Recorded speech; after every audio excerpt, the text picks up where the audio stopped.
Welcome back. और हम break पर जाने से पहले बात करते हैं खित्ते की जो सूरत हाल है उसके हवाले से। और समा का पैनल हमारे साथ मौजूद है, जौहर सलीम साहब हमारे साथ मौजूद है, राशिद वली साहब भी हमारे साथ मौजूद हैं। राशिद साहब, आपकी जानिब बढ़ेंगे, डिस्कशन को हम वहीं से आगे बढ़ाते हैं कि मामला अब जिस तरीके से आगे बढ़ते चले जा रहे हैं, आज हम क्या फोर्सी कर रहे हैं कि आज चूँकि अमरीकी सदर डोनाल्ड ट्रंप ने भी जब ट्रुथ पर उन्होंने पैगाम जारी किया, उन्होंने कहा कि जुमे के लिए वो पुरुमीद हैं, जुमे को एक चलें, हम ये कह सकते हैं कि पहला ब्रेक थ्रू आया, आइस मेल्ट हुई है और वहाँ पर एक वफ्द है वो पाकिस्तान पहुँच रहा है। तो आज कुछ आइस मेल्ट हो सकती है, कोई बर्फ़ पिघल सकती है? डेफिनेटली पिघल रही है, क्योंकि अगर ईरानी वफ्द उसकी मंशा ना होती तो वो यहाँ ना आते, और ये पहला अच्छा एक इंडिकेटर है।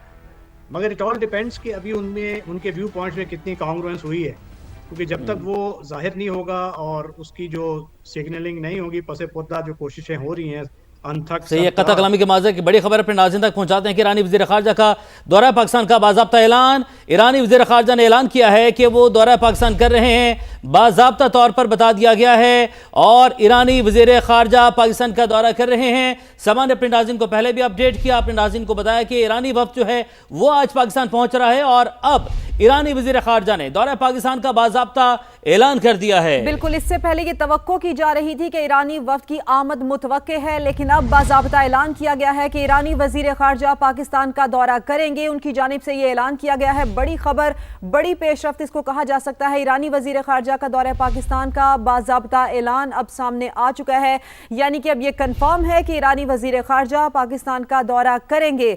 सेकेंड राउंड मुज़ाकरात का लेकर इसको बड़ी खबर सामने आई है। ईरानी वज़ीर ख़ारजा ने दौरा पाकिस्तान का बाज़ाब्ता ऐलान किया है। दो तरफ़ा उमूर और इलाकाई सूरत हाल पर मुशावरत के लिए पाकिस्तान जा रहा हूँ, ईरानी वज़ीर ख़ारजा ने ये ऐलान करते हुए कहा है। तो ये कन्फर्म हो चुका है कि ईरानी वज़ीर ख़ारजा पाकिस्तान आएंगे, उनकी जानिब से बाज़ाब्ता ऐलान किया गया है।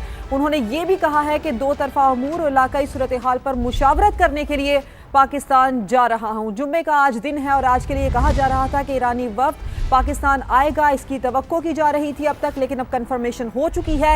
ईरानी वज़ीर ख़ारजा पाकिस्तान आएंगे, उनकी जानिब से ऐलान कर दिया गया है। दो तरफ़ा उमूर और इलाकाई सूरत हाल पर मुशावरत करने के लिए पाकिस्तान जा रहा हूँ, ईरानी वज़ीर ख़ारजा ने यह कहा है। जी बिल्कुल, ज़माने से पहले अपने नाज़रीन को अपडेट किया था कि उनकी आमद मुतवक्के है। ज़िम्मेदाराना सहाफ़त ने की और उसके साथ साथ अपने नाज़रीन को बताया कि आज आमद मुतवक्के है और अब इस बात की तस्दीक भी हो गई है, खबर सामने आ चुकी है। बाज़ाब्ता तौर पर ऐलान कर दिया है ईरानी वज़ीर ख़ारजा ने दौरा पाकिस्तान का। दो तरफ़ा अमूर पर बात की जाएगी, इलाक़ाई सूरत हाल पर मुशावरत के लिए पाकिस्तान जा रहा हूँ। ईरानी वज़ीर ख़ारजा ने यह कहा, मेरे दौरों का मकसद अपने शराकतदारों के साथ इलाक़ाई पेशरफ्त पर मुशावरत करना है। हमारे हमसाया ममालिक हमारी अव्वलीन तरजीह हैं, अब्बास अराग़ची की जानिब से ये कहा गया। और पाकिस्तान ने जिस तरीके से इस तमाम तर सूरत हाल में अपना किरदार अदा किया और दोनों ममालिक को एक मेज़ पर लेकर आया, तो ऐसे में हमसाया ममालिक का भी अब्बास अराग़ची ने जिक्र किया कि हमारे हमसाया ममालिक हमारी अव्वलीन तरजीह हैं और इसीलिए वो पाकिस्तान का दौरा कर रहे हैं, जिसका बाज़ाब्ता ऐलान उनकी जानिब से कर दिया गया है। ईरानी वज़ीर ख़ारजा दौरा पाकिस्तान करेंगे, इसका उनकी जानिब से ऐलान किया गया है। और इससे पहले भी सामान्य अपने नाज़रीन को अपडेट किया था कि आज उनकी आमद मुतवक्के है और मुख्तसर वक्त के साथ वो आ सकते हैं आज पाकिस्तान, ये अपने नाज़रीन को बताया था। और अब इस बात का जो ऐलान है ईरानी वज़ीर ख़ारजा ने कर दिया है, बाज़ाब्ता तौर पर ऐलान किया है। अपने सोशल मीडिया के ज़रिए उन्होंने बताया है कि आज वो पाकिस्तान आ रहे हैं और वो पाकिस्तान पहुँचेंगे। दो तरफ़ा अमूर पर बात की जाएगी, इलाक़े सूरत हाल पर मुशावरत की जाएगी और इसीलिए पाकिस्तान जा रहा हूँ। ईरानी वज़ीर ख़ारजा ने यह कहा, मेरे दौरे का मकसद अपने शराकतदारों के साथ इलाक़ाई पेशरफ्त पर मुशावरत करना है और हमारे हमसाया ममालिक हमारी अव्वलीन तरजीह हैं। अब्बास अराग़ची की जानिब से कहा गया। मस्कत और मॉस्को का भी दौरा करूंगा, ईरानी वज़ीर ख़ारजा अब्बास अराग़ची ने ये कहा है। बात करेंगे, हमारा पैनल भी हमारे साथ मौजूद है और मंसूर जाफ़र साहब भी हमारे साथ ही मौजूद हैं। मंसूर जाफ़र साहब, एक बहुत बड़ी अहम डेवलपमेंट और अब्बास अराग़ची की जानिब से ये ऐलान कि वो पाकिस्तान का दौरा कर रहे हैं। और आपको याद होगा कि फ़ील्ड मार्शल सैयद आसिम मुनीर का भी उनसे राबता हुआ था, टेलीफोनिक गुफ्तगू हुई थी, उसके बाद एक बड़ा ब्रेक थ्रू कहा जा सकता है। ये इसमें कोई शक नहीं जी, पाकिस्तान की जो डिप्लोमेसी है और ख़ासतौर पे बैक एंड पे बड़ी सबर आजमा डिप्लोमेसी और उसमें back and fourth messaging Washington के साथ, तेहरान के साथ, अब बिलाखिर जो है वो ईरान के जो वज़ीर ख़ारजा के दौरे की सूरत में जो है वो कल्मिनेट हुई है। और ये मैं समझता हूँ एक अच्छी शुरुआत है, ख़ासतौर पे उस बड़े मुज़ाकरात, बड़ी बैठक के हवाले से इब्तदाई मालूमात या इब्तदाई चीज़ों को तय करने के लिए। और ये एक बड़ी ही मैं समझता हूँ पाकिस्तान की एक मजीद सफारती कामयाबी है। और पाकिस्तान ने रोज़ अव्वल से ही इस कज़िये को जो है एक कलेक्टिव एफर्ट के तौर पे देखा है। इसमें सोलो फ्लाइट कभी करने की कोशिश नहीं की। आज भी आपको इल्म में है कि आज ही जो हमारे नायब वज़ीर-ए-आज़म वज़ीर ख़ारजा है, उन्होंने रूसी वज़ीर ख़ारजा सरगे लारोफ है, उन्हें भी दावत दी है पाकिस्तान आने की। और अभी आपने खुद आपकी खबर में भी बताया गया है कि जो ईरानी वज़ीर ख़ारजा है वो भी रूस का और ओमान का दौरा करने की शायद उनका इरादा है। तो ये पूरे का पूरा जो एक कलेक्टिव एफर्ट है खासतौर पे उन स्टेक होल्डर्स की कि जो यकीनन खित्ते में एक देरपा अमन और हकीकी मानों में यहाँ इस्तेहकाम के हवाले से जो कोशिशें कर रहे हैं, उन तमाम की एफर्ट्स को यकजा करके जो पॉइंट ऑफ कन्वर्जेंस है उनको तलाश करने के लिए मैं समझता हूँ ये दौरा एक बड़ा ही कलीदी किरदार अदा करेगा।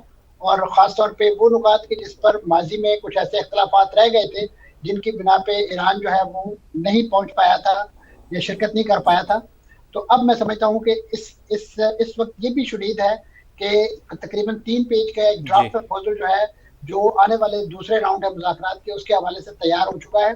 यकीनन उस पर भी एतमाद, उस पर भी मुज़ाकरात इस हवाले से होंगे और ईरान के साथ साथ वाशिंगटन को ड्राफ्ट प्रपोजल से जो है आगाह किया जाएगा ताकि जो दूसरे राउंड के हवाले से अमरीकी मौक़िफ़ है और ख़ासतौर पे उनके वफद की पाकिस्तान आमद के हवाले से माहौल साजगार बनाया जा सके। लेकिन उसके साथ साथ मैं समझता हूँ जो कॉन्फिडेंस बिल्डिंग मैयर ईरान के लिए और अमेरिका के लिए ज़रूरी है, उम्मीद है कि इस मुज़ाकराती अमल के नतीजे में जो ईरानी वज़ीर ख़ारजा के पाकिस्तान मौजूदगी में कौम ये खुशखबरी भी सुन सकती है कि इस वक्त आबनाए हुर्मज़ का जो एक लिहाज से बंदिश है वो ख़त्म कर दी गई है और अमेरिका ने भी साथ ही अपना जो मुहासरा है ईरानी पोर्ट्स का वो ख़त्म करने का ऐलान कर दिया है।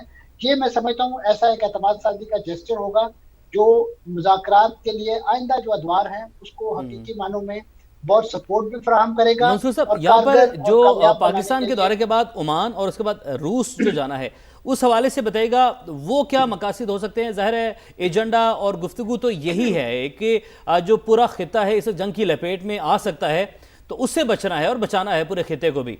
तो क्या आप समझ सकते हैं क्या एजेंडा हो सकता है, क्या अमूर हो सकते हैं जिन पर जाकर बात की जा सकती है? जी यकीनन ओमान में आपके इल्म में है कि जो न्यूक्स के हवाले से जो लास्ट टाइम मुज़ाकरात हो रहे थे बाद में वो जिनेवा मुंतकिल हो गए थे, तो उसमें यकीनन वो ओमान की मेज़बानी में ही हो रहे थे।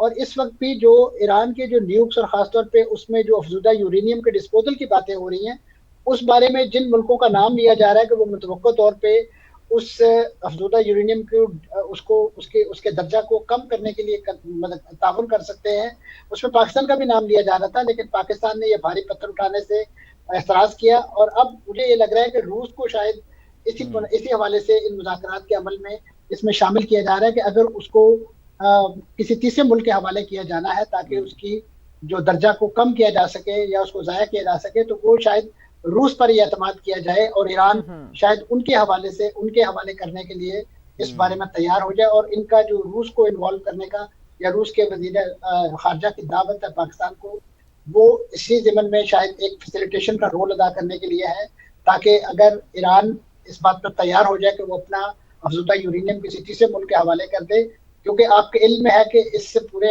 एटॉमिक प्रोग्राम में रूस की भी टेक्निकल मदद जो है वो ईरान के शामिल हाल रही थी। और जब ये अटैक किया गया था तो उस वक्त भी रूसी मुख्तलिफ जो एटॉमिक टेक्नीशियन जो साइंसदान है जो माहिरीन है वो वहाँ पे उन तनसीबात में मौजूद थे, लेकिन उन्हें बर वक्त वहाँ से एग्जिट कर लिया गया था। वो ईरानी अमरीकी हमले में निशाना बनने से बच गए थे। तो ये एक मुतवक्को सिनेरियो है। इसके अलावा यकीनन कोई दीगर एजेंडे के नुकात भी हो सकते हैं जो इस वक्त तक तो पब्लिक नहीं है। वही दीगर एजेंडे के नुकात क्या हो सकते हैं? सुमेरा खान हमारे साथ मौजूद हैं, मंसूर जाफर साहब, उनसे भी जान लेते हैं, बात कर लेते हैं। सुमेरा, ये जो पाकिस्तान आमद है वज़ीर ख़ारजा अब्बास अराग़ची की और उसके बाद वो ये भी कह रहे हैं कि वो रूस जाएंगे, ओमान जाएंगे, मॉस्को जाएंगे, यानी कि ये जो चेन है जो वो विज़िट करने जा रहे हैं। और जिस तरह से ये बात भी कर रहे हैं मंसूर जाफर साहब कि जो अफज़ूदा यूरेनियम है किसी तीसरे मुल्क के हवाले मुंतकिल करने के हवाले से ये दौरा हो सकता है, तो क्या इत्तलात हैं आपके पास इन दौरों के हवाले से?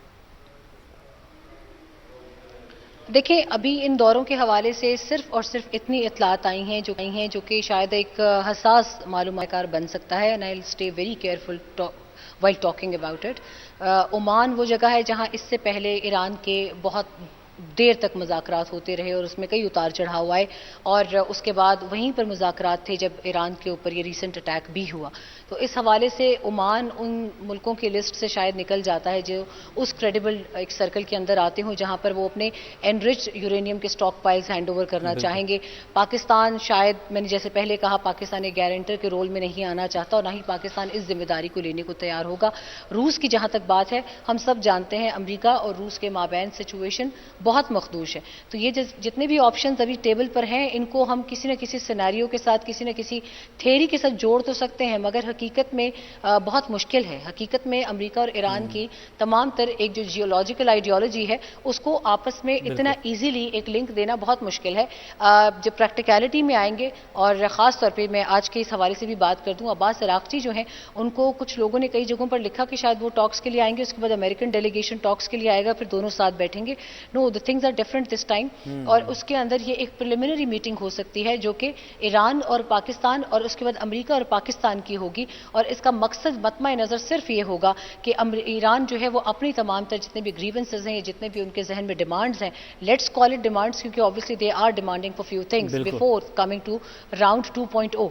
तो इस हवाले से ये तमाम तर प्रिलिमिनरी मीटिंग्स होंगी। और जहां तक यूरेनियम की बात है, मैं ये ज़रूर बताती चलूँ, उस पर तज्जिया करना आसान होगा, मगर ग्राउंड रियलिटीज़ बहुत मुश्किल नज़र आती हैं इस हवाले से। बिल्कुल ठीक है सुमेरा, बहुत शुक्रिया। नज़र रखिएगा इस सारी सूरत हाल के हवाले से, आपसे मालूमात हम हासिल करते रहेंगे। समा की ट्रांसमिशन जो कि आप लोगों ने मुलाहिजा की है, राशिद वली साहब हमारे साथ मौजूद थे, जौहर सलीम साहब हमारे साथ मौजूद थे, मसूद जाफर साहब हमारे साथ मौजूद थे। आप सबका बहुत शुक्रिया।